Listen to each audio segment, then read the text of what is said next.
Cuando aquella doctora apagó el monitor del ultrasonido a mitad del examen y me llevó a una sala cerrada con llave, supe que mi vida estaba a punto de desmoronarse, pero nunca imaginé que la verdad sería tan cruel. Mi esposo, el hombre con el que viví 45 años, había orquestado un plan tan elaborado para destruirme que aún hoy, a mis 68 años, me pregunto cómo no me di cuenta antes.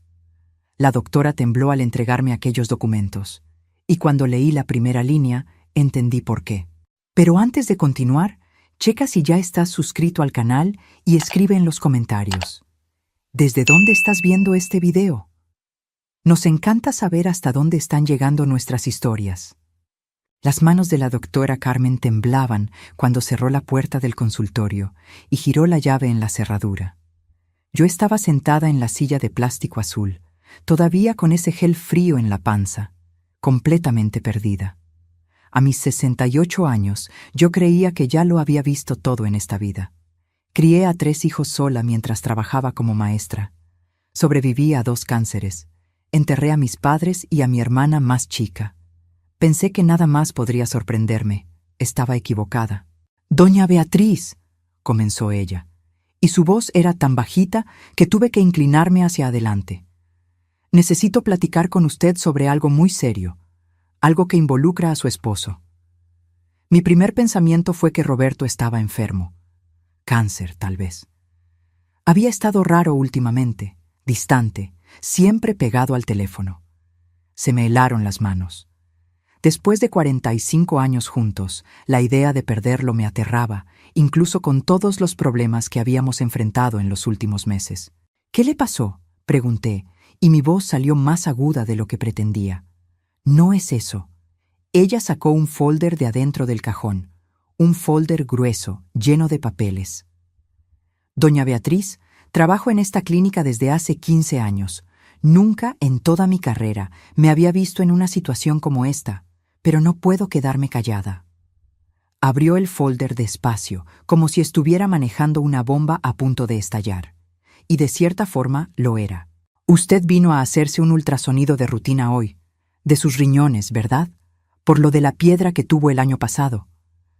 No esperó mi respuesta, pero cuando busqué su historial en el sistema, vi el nombre de su esposo como contacto de emergencia, Roberto Cárdenas. Mi corazón se aceleró.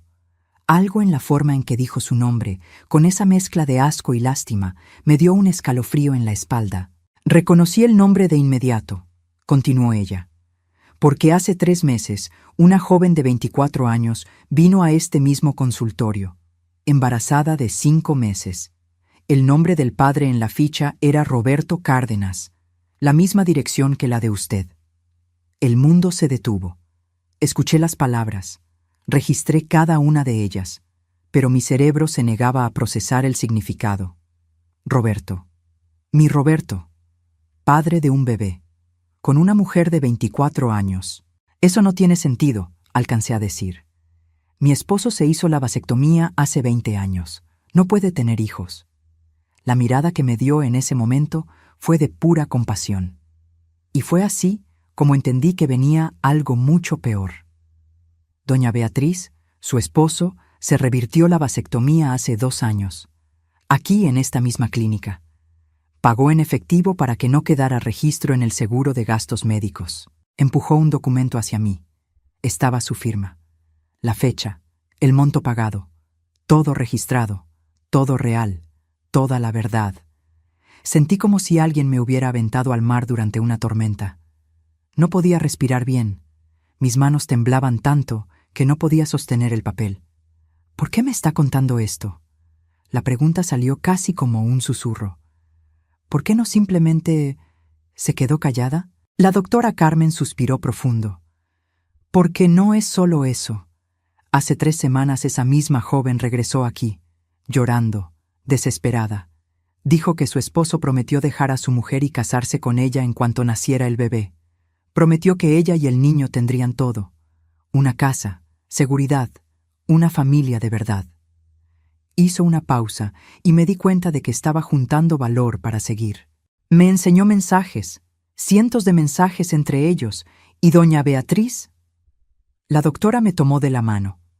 Su esposo le dijo a ella que usted tiene Alzheimer, que está en una etapa avanzada, que ya no reconoce a nadie, que pronto será internada en una clínica especializada. El suelo desapareció bajo mis pies. Dijo que en cuanto usted sea internada, él quedará libre para rehacer su vida, que el departamento donde viven está solo a nombre de él, que usted ya no tiene capacidad de administrar nada, que todo ya está organizado. Yo no tengo Alzheimer. Nunca he tenido. Mi mente está perfectamente lúcida. Hago crucigramas todos los días. Leo 3 libros al mes. Recuerdo el cumpleaños de cada nieto, cada compromiso, cada detalle de mi vida. Pero entonces empecé a recordar las cosas pequeñas. Roberto insistiendo en que dejara de manejar porque estaba peligroso para mi edad. Él cancelando mis tarjetas de crédito y diciendo que era para simplificar las cosas. Las visitas al médico a las que siempre se empeñaba en acompañarme, respondiendo las preguntas por mí. Las veces que me interrumpía cuando hablaba con nuestros hijos, diciendo, su mamá anda confundida hoy. Estaba construyendo una narrativa. Despacio, con cuidado, preparando a todo el mundo para creer que yo estaba perdiendo la cabeza. «Hay más», dijo la doctora Carmen, y su voz era aún más baja ahora. La joven me contó que su esposo tiene deudas, muchas deudas, de juego. Les debe más de 1 millón de pesos a unos prestamistas. Gente peligrosa. Ella dijo que él está desesperado por dinero. Puso otro documento frente a mí. Una carta poder. Mi firma al calce, o al menos algo que se parecía a mi firma. Él registró esto en la notaría hace 3 meses. Con este poder, él tiene control total sobre sus bienes. Puede vender, transferir, hacer lo que quiera. Yo no firmé esa carta poder. Jamás vi ese documento en mi vida. Es falso, dije, y mi voz salió firme por primera vez desde que entré a esa sala. Yo nunca firmé eso. Lo sé, la letra no es idéntica a la suya, pero está registrado oficialmente y combinado con el diagnóstico de Alzheimer que está sembrando. No necesitó terminar la frase. Entendí el plan completo en ese momento. Roberto me iba a refundir en un asilo, alegando que yo ya no podía estar sola. Con el poder falso, vendería nuestro departamento. Se quedaría con toda la lana. Pagaría sus deudas. Empezaría de nuevo con la amante embarazada. Y yo terminaría mis días encerrada en una institución, dopada hasta no saber ni mi propio nombre. ¿Por qué me está contando todo esto?, pregunté de nuevo, y esta vez había algo diferente en mi voz. No era miedo, era coraje. Un coraje frío y calculado que no sentía desde hacía décadas. Porque mi mamá pasó por algo parecido, respondió la doctora Carmen. Mi papá le hizo creer que se estaba volviendo senil. Logró que toda la familia se lo creyera. Cuando descubrimos la verdad, ya era tarde. Él lo había vendido todo. Mi mamá murió 2 años después en un asilo de quinta, pensando que estaba loca. Me apretó la mano con fuerza. No voy a dejar que eso le pase a usted, no mientras yo pueda hacer algo. Me quedé sentada en esa silla por un largo rato. La doctora Carmen me trajo agua, me dio pañuelos. Se quedó ahí, en silencio, mientras yo procesaba todo. 45 años, casi medio siglo al lado de ese hombre. Crié a nuestros 3 hijos mientras él hacía carrera. Renuncié a mi propia profesión para ser la esposa perfecta, la madre dedicada, la ama de casa impecable. Cuando perdió el trabajo a los 50 años, fui yo quien sacó adelante a la familia dando clases particulares. Cuando quiso abrir un negocio propio, usé la herencia de mi madre para financiar su sueño. Y ahora planeaba encerrarme en un manicomio para quedarse con una chavala lo suficientemente joven para ser nuestra nieta. Cuando salí de ese consultorio, el sol todavía brillaba como si nada hubiera cambiado. La gente caminaba por la calle, riendo, hablando por celular, comprando bolillos en la panadería. La vida seguía normal para todos, menos para mí. Me subí al coche, ese que Roberto tanto insistía en que ya no debía manejar, y me quedé ahí sentada, con las manos en el volante, mirando a la nada. La doctora Carmen me había dado copias de todo, los documentos sobre la reversión de la vasectomía, las fichas de la amante, impresiones de los mensajes que la muchacha le había enseñado. El poder falso, todo en un sobre amarillo que ahora estaba en el asiento del copiloto, tan pesado como una sentencia de muerte. Necesité 20 minutos para poder arrancar el coche. Mis manos temblaban tanto que fallé 3 veces al meter la llave. No era miedo por lo que descubrí, era la rabia.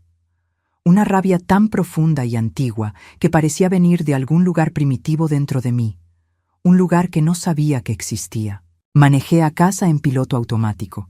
Nuestro departamento está en un edificio viejo, pero bien cuidado en la colonia Centro. Lo compramos cuando los niños todavía estaban chiquitos. Era apretado en ese entonces, pero perfecto para nosotros. Después de que crecieron y se fueron, el espacio quedó demasiado grande. Roberto siempre hablaba de vender y comprar algo más chico, más práctico. Ahora entendía por qué. Me estacioné en la pensión y me quedé ahí sentada otros minutos. El portero, don Mario, pasó y me saludó.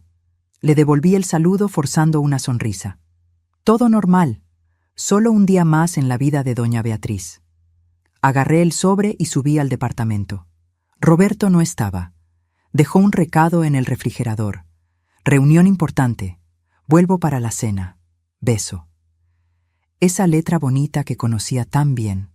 La misma letra que firmó ese poder falso. Me senté en la mesa de la cocina y empecé a leer todo de nuevo. Con calma, con atención. Cada documento, cada mensaje, cada detalle de ese plan elaborado para destruirme. Los mensajes entre él y la amante eran lo peor. No por la traición en sí. Después de 45 años, yo ya no era ingenua sobre los matrimonios, sino por la forma en que hablaba de mí. La vieja está cada vez peor. Ayer se le olvidó dónde guardó las llaves. Ya es hora. Mis hijos ya están preparados. Nadie va a cuestionar cuando la interne. Preparados. Mis propios hijos. Roberto había preparado a nuestros hijos para que aceptaran mi internamiento. Agarré el teléfono y le marqué a mi hijo el más grande. Marcos. Contestó al tercer timbre. Hola, ma, ¿todo bien? Todo excelente, hijo. Solo quería saber si vienen a comer el domingo. Claro, ma, siempre vamos. Una pausa. ¿Cómo te has sentido? ¿Por qué preguntas? Ah, es que mi papá comentó que andas medio olvidadiza. Solo quería saber si todo está bien de verdad. Respiré hondo. Marcos, necesito preguntarte algo. ¿Tu papá platicó contigo sobre internarme en algún lugar? Silencio del otro lado. Un silencio demasiado largo para ser inocente. Mamá, no es así. Él solo comentó que tal vez necesitabas ayuda, que se está volviendo difícil para ti cuidarte sola, pero es pura precaución, ¿sabes? Por tu propio bien. Por tu propio bien. Las palabras que todo el mundo usa cuando quiere hacer algo terrible y seguir sintiéndose virtuoso. Entiendo. Nos vemos el domingo entonces. Colgué antes de que pudiera decir nada más. Le llamé a mi hija la mediana, Julia, la misma historia. Papá dijo que necesitas cuidados. Es por tu bien, ma. Solo queremos que estés segura. No le llamé al más chico, Pedro. No hacía falta. Ya sabía lo que diría. Roberto había hecho la chamba bien. Sembró la semillita de la duda en cada uno de ellos. Se aseguró de estar presente en todas las visitas recientes, señalando cada vez que yo olvidaba algún detalle insignificante, cada vez que me confundía con un nombre o una fecha, cosas normales para cualquier persona de 68 años, pero que él transformaba en síntomas de una enfermedad grave. Miré alrededor de la cocina. ¿Cuántas veces cociné en este espacio? ¿Cuántos cumpleaños festejé aquí? ¿Cuántas pláticas importantes pasaron en esta misma mesa donde estaba sentada ahora, leyendo sobre cómo mi esposo planeaba destruirme? El departamento estaba a nombre de él. Lo descubrí en esos documentos. Cuando lo compramos, hace 40 años, pusimos solo su nombre por alguna razón burocrática que ya no recuerdo. En ese entonces, confié. ¿Por qué no habría de confiar? Estábamos casados. Lo que era de él era mío, y viceversa. O al menos eso pensaba yo. Fui al cuarto y abrí su closet. Busqué entre la ropa, en los bolsillos de los sacos, en los cajones. Encontré su celular viejo, el que dijo que se le había descompuesto hace meses. Estaba escondido en una caja de zapatos. La batería estaba muerta, pero me lo llevé a la cocina y lo puse a cargar. Mientras esperaba, fui a mi propio closet. Al fondo, en una caja que no abría desde hacía años, estaban mis documentos antiguos, certificados de maestra, títulos y una escritura, la casa de Cuernavaca que mi mamá me dejó. Se me había olvidado, no literalmente, sabía que la casa existía, pero había dejado de pensar en ella como algo mío. Roberto siempre decía que era un elefante blanco, que costaba caro mantenerla, que debíamos venderla. Pero nunca la vendimos porque la escritura estaba solo a mi nombre, y yo siempre inventaba una excusa para posponerlo. Ahora entendía por qué insistía tanto, y por qué hizo ese poder falso. Necesitaba ese documento para poder vender la casa sin mi autorización. Su celular por fin prendió, sin contraseña. Típico de Roberto, siempre demasiado confiado, siempre creyendo que era más listo que todos. Abrí los mensajes, tenía cientos de ellos, con la amante que se llamaba Jessica, con abogados, con doctores, con agentes inmobiliarios. Cada mensaje era una pieza del rompecabezas, y cuando terminé de leer todo, el rompecabezas estaba completo. Roberto llegó a la casa a las 7 de la noche, como prometió.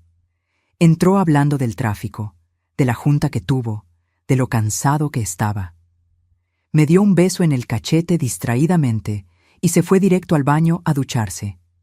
Todo completamente normal. Solo un día más en la vida de nuestro matrimonio de 45 años. Preparé la cena como siempre. Espagueti a la boloñesa, su plato favorito. Puse la mesa, prendí una vela, serví vino. Cuando salió del baño y vio todo listo, sonrió de esa forma que solía derretirme el corazón. «Qué rico, amor. ¿Qué estamos celebrando?» «Nada especial», respondí sirviendo la comida. «Solo quise hacerte algo rico». Cenamos platicando de nimiedades. Él contó de un cliente difícil. Yo comenté del libro que estaba leyendo. Tomamos vino. Nos reímos de un chiste sin gracia que hizo. Cualquier persona viendo desde afuera vería a una pareja de viejitos cómodos el uno con el otro, disfrutando de una noche tranquila. Nadie vería el sobre amarillo escondido en mi cuarto. Nadie sabría que cada bocado de comida que daba, cada trago de vino, cada sonrisa que forcé, era una actuación. La mejor actuación de mi vida. «¿Cómo te fue en tu cita de hoy?», preguntó casualmente, agarrando más pasta. «De rutina, todo normal». «¿Y los riñones? ¿No regresó la piedra?» «No, todo bien. La doctora dijo que estoy excelente para mi edad». Él asintió, tomando más vino. No se dio cuenta de nada. Estaba tan confiado en su plan, tan seguro de que yo era una tonta ingenua, que no imaginó ni por un segundo que yo pudiera saber algo. Después de cenar, nos quedamos en la sala viendo la tele. O mejor dicho, él la vio. Yo fingí verla mientras mi mente trabajaba a 1000 por hora, procesando cada información que había descubierto, cada detalle de su plan, cada forma posible de defenderme. No podía simplemente enfrentarlo, lo negaría todo. Diría que estaba confundida, delirando, que era mi edad, mi condición. Les hablaría a nuestros hijos y ellos vendrían corriendo, ya condicionados a creer que mamá estaba perdiendo el juicio. Me internarían antes de que pudiera probar nada. Necesitaba un plan mejor que el suyo, más inteligente, más cuidadoso y absolutamente implacable. Esa noche, cuando Roberto se durmió, y durmió profundamente, sin una pizca de culpa o preocupación, me quedé despierta mirando el techo. 45 años. Conocía a ese hombre desde hacía casi medio siglo, o al menos eso creía yo. Pero esa persona a mi lado, roncando tranquilamente, era un extraño peligroso que planeaba encerrar a su mujer en un manicomio para quedarse con una amante joven y huir de deudas de juego. A las 3 de la mañana me levanté con cuidado de no despertarlo. Fui a la cocina y agarré mi celular. Busqué en Google, abogado especialista en fraude de documentos. Encontré varios. Anoté 3 nombres. Luego busqué, cómo probar falsificación de firma. Leí artículos técnicos sobre peritaje grafoscópico, sobre cómo comprobar fraude en poderes notariales, sobre los recursos legales disponibles. Investigué sobre juegos de azar y deudas ilegales, sobre cómo esas deudas no son jurídicamente cobrables, pero cómo los cobradores encuentran otras formas de recibir lo que se les debe. Investigué sobre reversión de vasectomía, sobre la tasa de éxito, sobre cuánto costaba, sobre cómo era imposible hacerse una sin dejar rastro en el historial médico.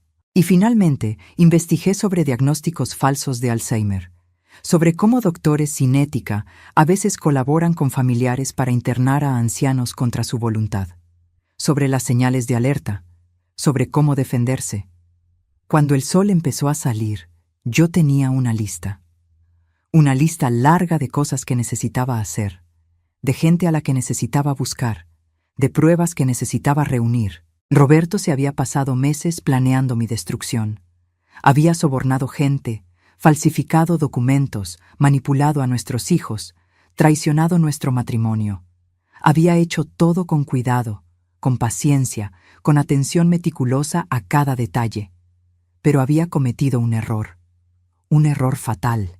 Había subestimado a la mujer que dormía a su lado. Pensó que yo era demasiado vieja, demasiado cansada, demasiado ingenua para reaccionar. Pensó que 45 años de matrimonio me habían vuelto dócil, sumisa, incapaz de pelear. Estaba a punto de descubrir qué tan equivocado estaba. Al día siguiente, le dije a Roberto que iba a pasar el día con mis amigas, un grupo de maestras jubiladas que se reunía una vez al mes para comer y ponerse al tanto.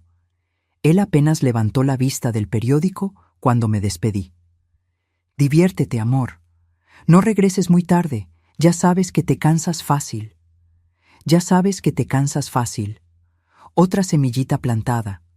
Otra sugerencia de que yo era frágil, limitada, incapaz. Pero no fui a comer con mis amigas. Me fui directo al despacho del licenciado Enrique Lemos, abogado especialista en derecho familiar y fraudes.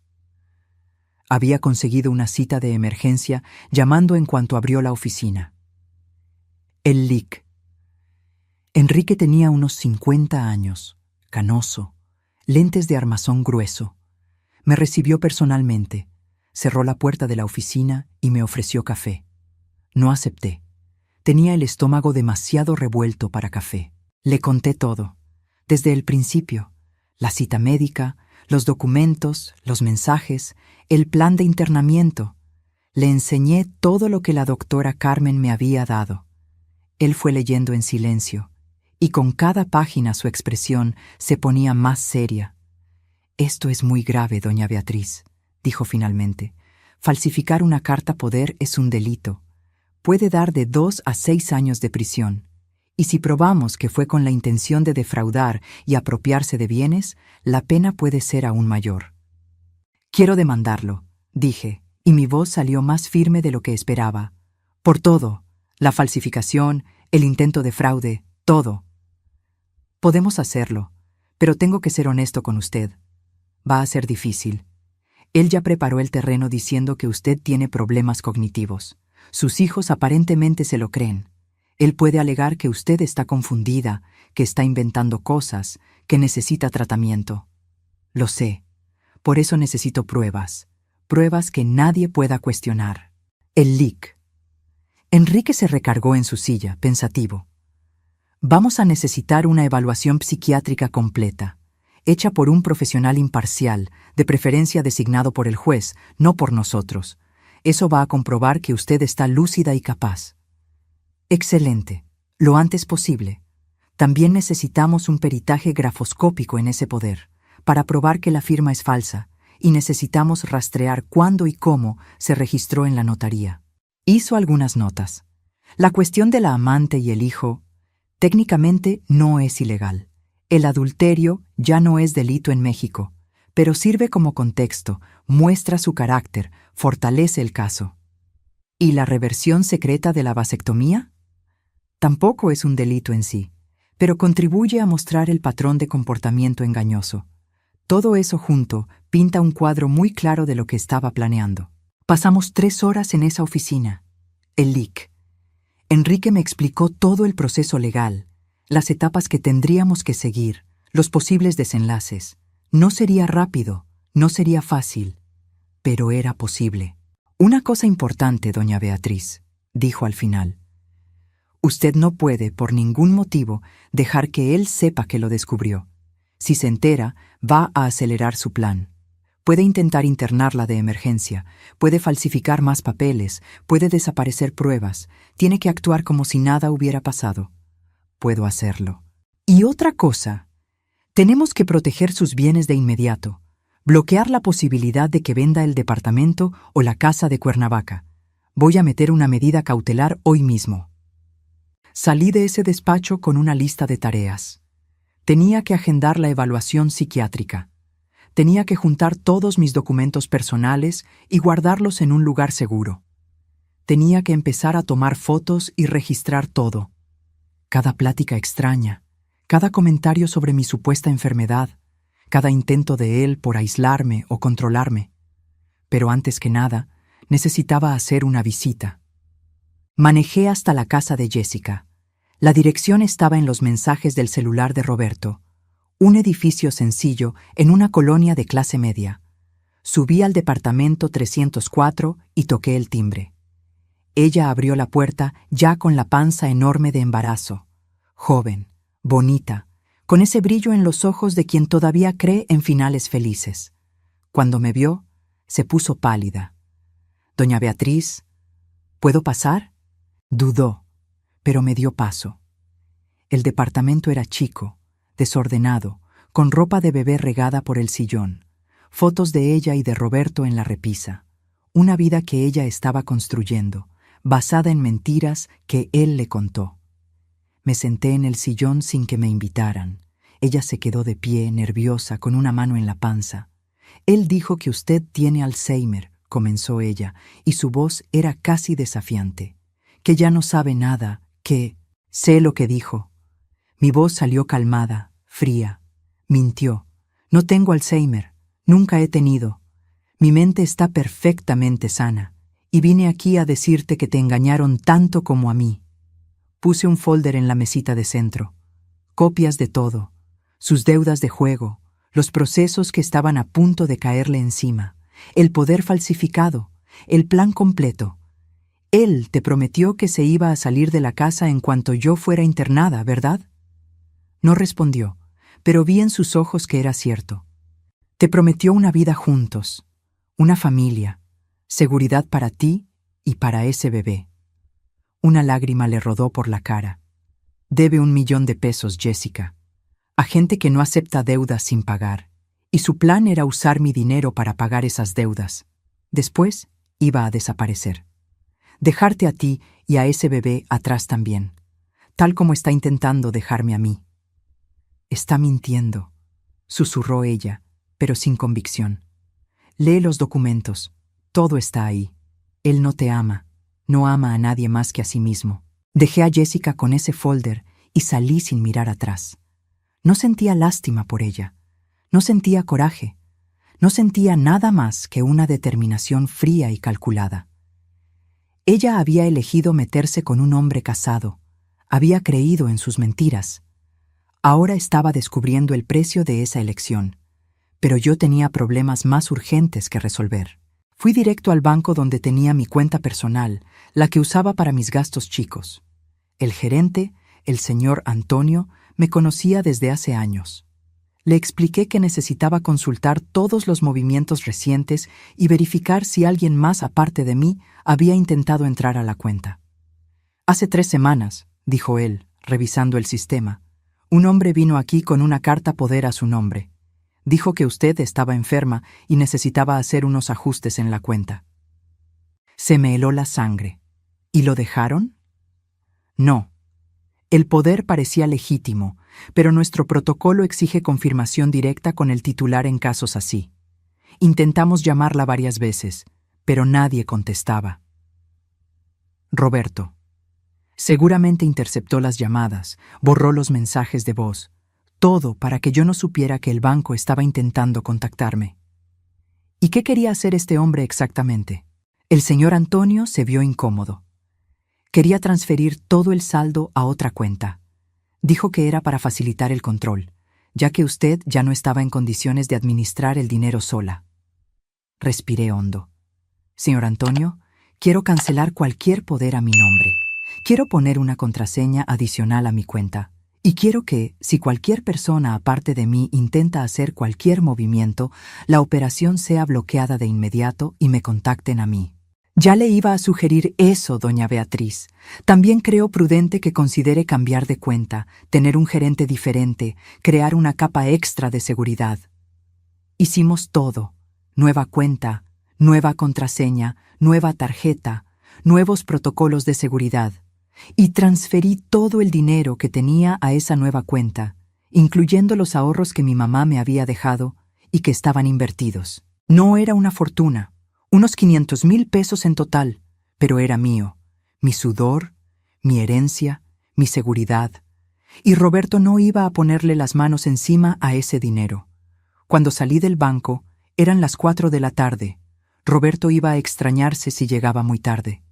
Así que manejé al centro comercial, compré algunas cosas sin importancia, guardé las bolsas para que se viera que de verdad había salido con las amigas. En la casa, encontré a Roberto en el sillón viendo el fútbol. Entré con las bolsas, comenté de la comida ficticia con las amigas, le enseñé las tonterías que había comprado. Apenas me puso atención. Estaba tenso, checando el celular constantemente. ¿Todo bien?, pregunté sentándome a su lado. Puro trabajo, nada importante. Pero yo sabía qué era. El banco le había avisado que el intento de entrar a mi cuenta fue negado. Estaba preocupado, intentando entender qué había salido mal en su plan.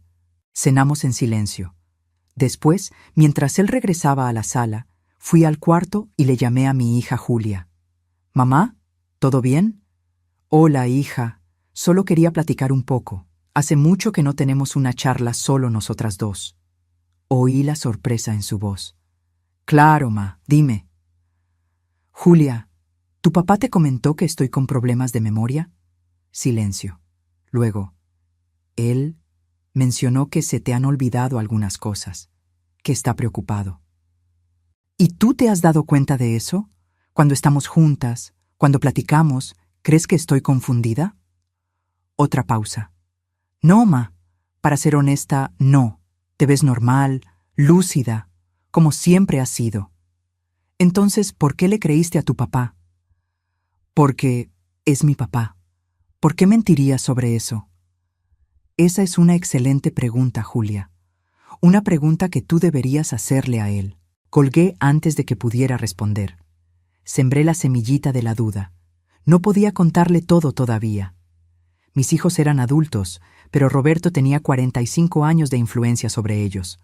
Necesitaba que empezaran a cuestionar, a observar, a darse cuenta de las cosas por sí mismos. En los días siguientes seguí con mi rutina normal. Me despertaba, preparaba café, platicaba con Roberto, fingía que todo estaba bien. Pero cada minuto libre que tenía, trabajaba en mi contraataque. El LIC. Enrique metió la medida cautelar. Un juez analizó los documentos preliminares y aceptó bloquear preventivamente cualquier venta o transferencia del departamento y de la casa de Cuernavaca hasta que el caso fuera investigado. Roberto no lo sabía aún. Esas cosas tardan en notificarse oficialmente. Hice la evaluación psiquiátrica. 3 horas de pruebas, preguntas, análisis. La psiquiatra, la doctora Margarita, era rigurosa e imparcial. Al final, firmó un dictamen certificando que yo estaba en plenas condiciones mentales, sin ningún signo de demencia, Alzheimer o cualquier otra condición que pudiera afectar mi capacidad de decisión. El peritaje grafoscópico confirmó lo que ya sabíamos. La firma en la carta poder era falsa. Tenía parecidos con mi letra, pero era claramente una imitación. Un perito podría declarar eso en el juicio, y entonces vino la parte más difícil: hablar con mis hijos. De verdad esta vez. Agendé una comida con los 3, Marcos, Julia y Pedro, sin avisarle a Roberto. Le dije que iba al doctor, pero en realidad me fui a un restaurante al otro lado de la ciudad, donde sabía que ningún conocido me vería. Llegaron curiosos, preocupados. Todavía pensaban que los estaba citando para hablar de mi salud, para pedir ayuda con mi condición. Cuando todos estuvieron sentados, empecé. Sus padres se van a divorciar. El silencio que cayó sobre la mesa fue absoluto. Marcos fue el primero en reaccionar. Mamá, ¿qué estás diciendo? Tú y mi papá llevan 45 años juntos. ¿Por qué? Porque su padre planeó encerrarme en un manicomio para quedarse con mi herencia y empezar de nuevo con su amante embarazada. A Julia se le cayó el tenedor. Pedro se puso blanco. Nadie dijo nada por largos segundos. Entonces puse 3 folders en la mesa, uno para cada uno. Todo está aquí, léanlo. Todas las pruebas, todos los documentos, la verdad completa. Marcos abrió su folder lentamente. Empezó a hojear. Vi cómo su cara iba cambiando conforme leía. Incredulidad, impacto, rabia, una mezcla de emociones que cruzaban sus facciones como una tormenta. «Esto no puede ser cierto», susurró Julia, pero sus manos temblaban mientras sostenía los papeles. «Es cierto, cada palabra, cada documento. Su padre falsificó un poder a mi nombre. Sobornó a empleados de una clínica para fingir que tengo Alzheimer. Se revirtió la vasectomía a escondidas hace 2 años. Tiene una amante de 24 años embarazada de 5 meses. Debe $1.000.000 a prestamistas. Y se pasó los últimos meses preparándolos a ustedes para que creyeran que me estaba volviendo loca, para que cuando me internara nadie dijera nada». Pedro empezó a llorar. Mi hijo, el más chico, siempre el más sensible, tenía lágrimas rodando por la cara mientras leía sobre la traición de su padre. «¿Pero por qué?», alcanzó a decir. «¿Por qué haría eso? Dinero, deudas, desesperación, y porque pensó que se saldría con la suya». Mi voz estaba firme. Ensayé este discurso mentalmente por días. Pensó que yo era demasiado vieja, demasiado ingenua, demasiado débil para darme cuenta o para pelear. Marcos cerró el folder con fuerza. «Lo voy a matar». «No vas a hacer nada, no hace falta. La justicia se va a encargar de esto. Ya metí la demanda. Va a responder penalmente por la falsificación. Va a perder todo y va a pasar tiempo en la cárcel. Pero necesito que entiendan una cosa». Miré a cada uno de ellos. A ustedes los manipularon. Su padre es muy bueno en eso. Manipular, mentir, hacer que la gente crea lo que él quiere. Lo hizo conmigo por 45 años. Lo hizo con ustedes. Lo hizo con esa muchacha que está embarazada. No estoy enojada con ustedes por haberle creído. Debí haberme dado cuenta, dijo Julia, y su voz estaba quebrada. Cuando me llamaste preguntando si creía que estabas confundida, debí haber puesto más atención. Ahora lo saben, ahora todos saben, y necesito que estén de mi lado en esto. Se va a poner feo, su padre lo va a negar todo, va a decir que la loca soy yo, que estoy inventando, va a intentar usarlos en mi contra. No lo va a lograr, dijo Marcos, y había una firmeza en su voz que me hizo respirar aliviada. Estamos contigo, mamá, hasta el final. Julia y Pedro asintieron. Mis 3 hijos, finalmente entendiendo la verdad, finalmente a mi lado. Era todo lo que necesitaba. Cuando regresé a casa esa tarde, Roberto estaba en su despacho, hablando por teléfono. Vi por la puerta entreabierta que estaba nervioso, caminando de un lado a otro, hablando bajito pero con urgencia. No, todavía no he podido. Ya sé que el plazo se está acabando, pero necesito más tiempo. Sí, ya sé qué pasa si no pago, pero... Me vio y colgó rápido. Hola, amor. ¿Cómo te fue con el doctor? Todo bien, solo chequeo de rutina. Le di un beso en el cachete, fingiendo no notar el sudor en su frente, la tensión en sus hombros. ¿Te ves estresado? ¿Algún problema en el trabajo? No, todo bien. Solo un cliente latoso, nada del otro mundo. Pero no era un cliente, era un prestamista.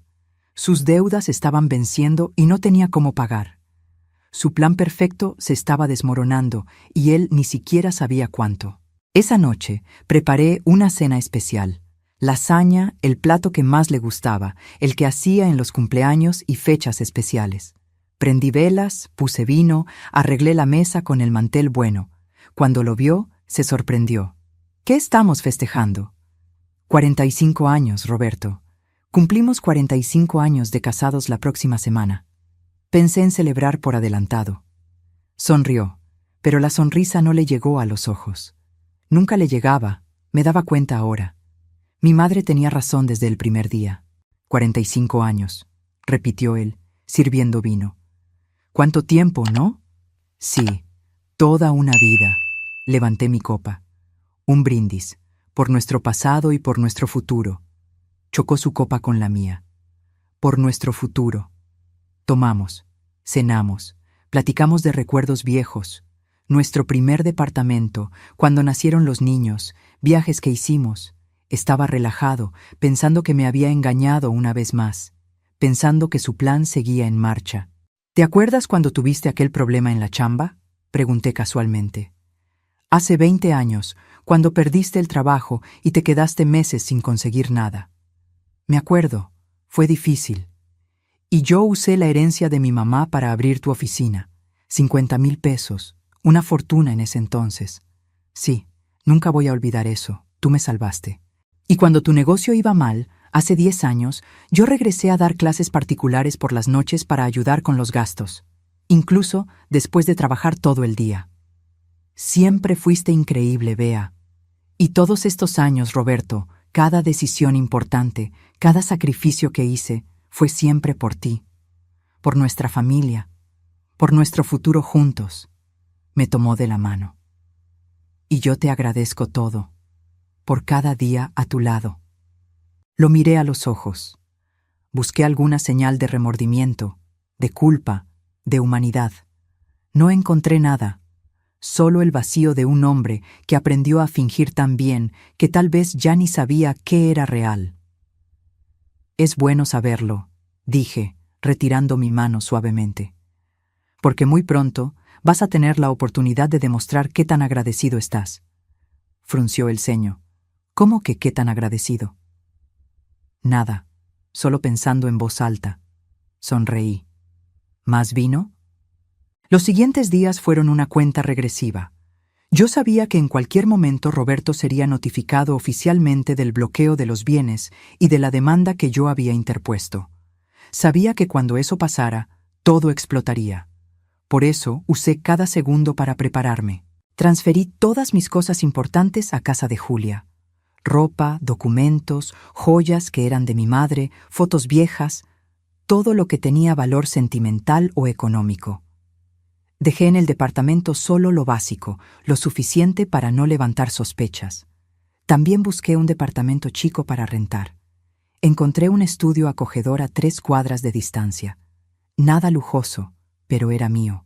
Un lugar donde Roberto no podría alcanzarme, controlarme o hacerme daño. El LIC. Enrique me mantenía informada de cada paso del proceso. La investigación estaba avanzando. La policía había empezado a revisar el poder falso. La notaría donde se registró estaba bajo la lupa. Aparentemente, Roberto también había sobornado a un empleado ahí. Sus deudas de juego fueron confirmadas. 1 millón de pesos a 3 prestamistas distintos. Los plazos habían vencido. Estaba recibiendo amenazas. Y Jessica, la amante embarazada, había ido a declarar. Después de leer los papeles que le enseñé, después de darse cuenta de que la habían usado, decidió cooperar. Dio su testimonio sobre las pláticas que tuvo con Roberto, sobre las promesas que le hizo, sobre cómo describía a su esposa como loca e incompetente. Fue un jueves cuando todo se derrumbó. Roberto llegó a la casa a media tarde, algo que no era común. Abrió la puerta con tanta fuerza que pegó en la pared. Traía 2 papeles en la mano, arrugados de tanto apretarlos. «¿Qué es esto?», gritó, agitando los papeles en el aire. Tenía la cara roja, las venas del cuello saltadas. «¿Qué demonios es esto, Beatriz?». Yo estaba sentada en la sala, tejiendo. Lo miré con calma. «Parecen documentos legales, Roberto. ¿Por qué no me los lees en voz alta?». «¡No juegues conmigo! ¿Metiste una demanda? ¿Bloqueaste las propiedades? ¿Me estás acusando de falsificación?». Dejé el tejido a un lado, despacio. 45 años aguantando sus mentiras, sus manipulaciones, sus planes. 45 años siendo la esposa perfecta, la madre dedicada, la mujer que apoyaba todo lo que él hacía. Se acabó. Sí, hice todo eso, porque descubrí lo que planeaste hacerme. Se puso blanco. Por un segundo, solo un segundo, vi miedo en sus ojos. ¿De qué estás hablando? Estás confundida, Bea. Déjame explicarte. No estoy confundida. Nunca lo he estado. Sé lo de Jessica, lo del bebé, lo de que te revertiste la vasectomía a escondidas, lo del poder falso, lo del plan de refundirme en un asilo. Sé todo. Se tambaleó, se sentó en la silla más cercana. ¿Quién te contó esas mentiras? No son mentiras. Y lo descubrí yo sola. Bueno, con algo de ayuda de una doctora muy decente que no quiso ser cómplice de un crimen. Beatriz, no entiendes. Déjame explicarte. No es lo que piensas. Es exactamente lo que pienso. Planeaste destruirme, falsificaste documentos, les mentiste a nuestros hijos, embarazaste a una chava y le prometiste un futuro que nunca pensaste darle. Todo para robarte mi herencia y pagar tus deudas de juego. Abrió la boca, la cerró, la abrió otra vez. Estaba buscando las palabras exactas, el argumento perfecto, la manipulación precisa que siempre le funcionó conmigo. Pero por primera vez en 45 años, no encontró nada. Los niños ya saben, continué. Les enseñé todo. Las pruebas, los documentos, los mensajes, están de mi lado. ¿Pusiste a mis hijos en mi contra? Ahora había rabia en su voz. Rabia real, sin disfraces. No tuve que hacerlo. Tú lo hiciste solito cuando les mentiste sobre mí, cuando los manipulaste para que creyeran que me estaba volviendo loca. Roberto se levantó, empezó a caminar de un lado a otro. Podía ver su mente trabajando, buscando una salida, un plan B, lo que fuera. ¿Cuánto quieres?, preguntó finalmente. Para que esto desaparezca, para que retires la demanda. ¿Cuánto? Me reí. Fue una risa amarga, pero genuina. ¿De verdad crees que se trata de dinero? ¿Después de todo lo que hiciste? Todo siempre es por dinero, Beatriz. ¿Cuánto? Nada. No quiero nada de ti. Quiero el divorcio. Te quiero lejos de mí. Y quiero verte responder ante la ley por todo lo que hiciste. Dejó de caminar. Me miró y por primera vez vi odio real en sus ojos. No vas a poder probar nada. Voy a decir que tú falsificaste los papeles, que estás confundida, que necesitas ayuda. Los doctores me van a apoyar. ¿Qué doctores, Roberto? ¿Los que sobornaste? Porque ellos ya están cooperando con las autoridades. ¿O te refieres al psiquiatra imparcial que me examinó y certificó que estoy perfectamente sana? Se puso todavía más pálido. El peritaje ya probó que no fui yo quien firmó ese poder. El banco tiene el registro de tu intento de robarme mi dinero. Jessica ya dio su declaración completa sobre tus promesas y mentiras. Tengo copias de todos tus mensajes, hasta los que hablan del plan para internarme. Roberto se desplomó de nuevo en la silla. Ya no era el hombre confiado y controlador. Era solo un hombre viejo y desesperado, viendo su castillo de naipes caerse. Y hay una cosa más, dije, levantándome. Tus prestamistas ya saben que no vas a poder pagar, porque yo me aseguré de que lo supieran. Les mandé información anónima a cada uno. Saben de la demanda. Saben que no te voy a dar ni un peso. Saben que tu plan falló. No hiciste eso. Su voz era un susurro horrorizado. Lo hice, y ahora vas a tener que arreglártelas con ellos, tú solo. 2 meses después, estoy sentada en el balconcito de mi estudio, tomando un té y viendo el atardecer. Es un espacio chico, pero es mío, completamente mío. Y por primera vez en décadas me siento libre. El proceso penal contra Roberto va caminando. La Fiscalía aceptó el caso basándose en las pruebas que presentamos. Falsificación de documento, intento de fraude, soborno. Va a responder por todo. Su abogado intentó llegar a un acuerdo, pero lo rechacé. No quiero acuerdos. Quiero justicia. El divorcio se terminó la semana pasada. No pedí pensión, no le pedí nada. El departamento se vendió y nos dividimos el dinero a la mitad, como marca la ley. La casa de Cuernavaca se quedó conmigo. Siempre fue mía de todos modos. Roberto no peleó. Creo que estaba demasiado ocupado tratando de esconderse de los prestamistas. Sí, los prestamistas. Cuando se dieron cuenta de que no iban a cobrar, se pusieron creativos. Roberto se ha tenido que mudar 3 veces. Le quemaron el coche. Le dieron una golpiza que lo dejó en el hospital una semana. La policía no puede protegerlo porque oficialmente esas deudas no existen. Él solito se cavó su tumba. Ahora que descanse en ella. Jessica tuvo al bebé. Un niño. Me llamó hace unas semanas, llorando, pidiéndome perdón. Dijo que fue una tonta, que debió darse cuenta. Dijo que Roberto desapareció. No le contesta los mensajes. No quiere saber del niño. Me preguntó si podía ayudarla de alguna forma. Lo pensé mucho. ¿Esa muchacha me hizo daño? Sí. Pero Roberto la manipuló tanto como a mí. Y ese bebé es inocente. No tiene la culpa de nada. Así que le mandé unas chambritas y ropita que guardé de mis hijos. Y un cheque. No mucho, pero lo suficiente para que pase los primeros meses sin desesperación. No voy a ser su amiga. Nunca vamos a tener una relación cercana. Pero tampoco voy a dejar que un niño pase hambres por los pecados del padre. Mis hijos están bien. Marcos y Julia me visitan cada semana. Pedro vive lejos, pero me llama a diario. No le hablan a su papá. Intentaron al principio, pero cada plática acababa con Roberto intentando manipularlos, haciéndose la víctima, echándome la culpa a mí. Se dieron cuenta y tiraron la toalla. Mi nieta, la más grande, Sofía, me preguntó el otro día: «Abuela, ¿no estás triste? Fueron 45 años casada con mi abuelo». Y lo pensé antes de responder.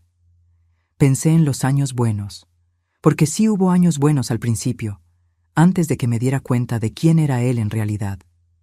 Pensé en mis hijos, en los nietos, en todos los recuerdos que armamos. Me pone triste el tiempo perdido, respondí. Los años que gasté con alguien que no me merecía. Pero no me pone triste el final. A veces, Sophie, lo más valiente que podemos hacer es empezar de nuevo, aunque tenga 68 años. Aunque haya pasado casi medio siglo, siempre hay tiempo para elegirte a ti misma. Me dio un abrazo fuerte y me dijo que cuando crezca quiere ser fuerte como yo. Eso me hizo llorar. He llorado mucho estas últimas semanas, pero no han sido lágrimas tristes. Han sido lágrimas de alivio, de liberación, de finalmente ser dueña de mi propia vida. La casa de Cuernavaca se está remodelando. Voy a pasar temporadas allá. Tal vez me mude definitivamente cuando terminen los arreglos. Está cerquita de todo. Tiene un jardín donde puedo plantar lo que quiera y espacio suficiente para que me visiten los nietos. Empecé a pintar. Nunca lo había hecho en mi vida, pero siempre quise. Compré pinturas, lienzos, pinceles.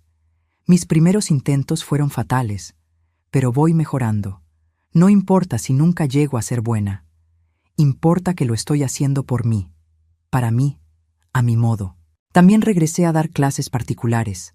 No por la lana, tengo lo suficiente, sino porque me gusta, porque me hace bien encontrar mentes jóvenes, ayudarlas a aprender, a crecer. Porque enseñar siempre fue mi pasión y durante años dejé esa pasión a un lado para ser la esposa perfecta. Ayer me vi con mis amigas, las maestras jubiladas que se juntan cada mes. Les conté todo lo que pasó.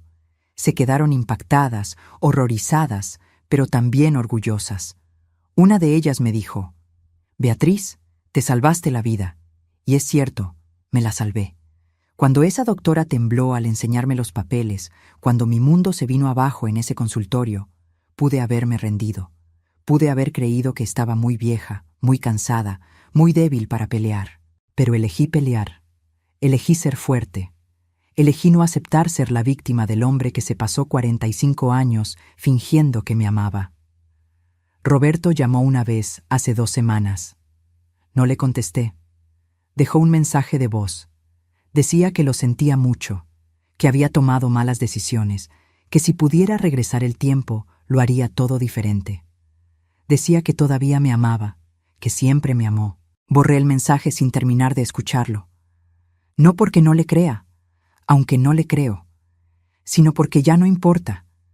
Lo que él sienta, lo que él piense, lo que él quiera, nada de eso importa ya. No afecta mi vida, ni mi paz, ni mi futuro. Él es el pasado. Y yo solo miro para adelante ahora. El sol ya casi se mete por completo. Los colores en el cielo están hermosos. Naranja, rosa, morado, todo mezclándose. Me termino mi té, agarro mi libro, prendo la lámpara de la terraza. Más al rato voy a cenar con Julia y los nietos. Mañana tengo clase particular temprano y el fin de semana me voy a Cuernavaca para ver cómo va la obra. Es una vida sencilla, tranquila. Nada que ver con los 45 años agitados que pasé al lado de Roberto. Pero es mi vida. Y es exactamente la vida que elegí para mí. A veces la gente me pregunta si me arrepiento de algo, de haberme quedado tanto tiempo, de no haberme dado cuenta antes, de haber confiado cuando no debía. ¿La verdad? Sí, me arrepiento. Me arrepiento de haber dudado de mi madre cuando intentó avisarme. Me arrepiento de haberme tardado tanto en ver quién era Roberto de verdad. Me arrepiento de cada año, cada mes, cada día que desperdicié con alguien que no me valoraba. Pero no me arrepiento de haber peleado al final. No me arrepiento de haber sido fuerte cuando hizo falta. No me arrepiento de haberme elegido a mí misma, aunque fuera tarde, porque nunca es demasiado tarde. A los 68 años lo descubrí. Nunca es tarde para empezar de nuevo, para tomar nuevas decisiones, para salvarte la vida. Y si hay una lección que aprendí de todo esto, es esta. Nunca subestimes a una mujer, especialmente a una mujer mayor, porque hemos sobrevivido a décadas de desafíos, criamos hijos, hicimos carreras, enfrentamos pérdidas. Somos de acero forjado en fuego. Roberto pensó que yo era frágil, que mi edad me hacía vulnerable. Descubrió, de la peor forma posible para él, qué tan equivocado estaba. Y ahora, mientras el último rayo de sol desaparece en el horizonte, sonrío. Porque mañana va a ser un nuevo día. Y por primera vez en 45 años, ese día va a ser completamente mío. Ahora, si te gustó esta historia, dale clic en suscribirte y dime en los comentarios, ¿qué parte te dejó con la boca abierta? Y no olvides hacerte miembro para tener acceso a videos exclusivos que no subo aquí. Te espero allá.